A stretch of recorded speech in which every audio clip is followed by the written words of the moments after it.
এখন খুব গুরুত্বপূর্ণ একটা ঘোষণা করছি। আইআইটির 08 ব্যাচ পাশ করে বের হয়েছে। আমাদের দেশের সব বড় বড় ইঞ্জিনিয়ারদের চেয়ে এই সব পোলাপান অনেক অনেক ভালো। ফলে আমার দেশের অর্থনীতি আজ হুমকির সম্মুখীন। প্রিয় দেশবাসী, আপনারা ভয় পাবেন না। এই সব ইঞ্জিনিয়ারদের দমন করতে আমি আমার সর্বশক্তি প্রয়োগ করব।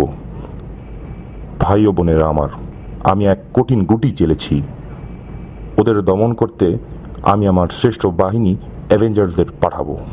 হ্যাঁ দেশবাসী, ইতিমধ্যেই বাংলাদেশের আইআইটিতে আমি আমার শ্রেষ্ঠ বাহিনী অ্যাভেঞ্জার্সদের পাঠিয়ে দিয়েছি।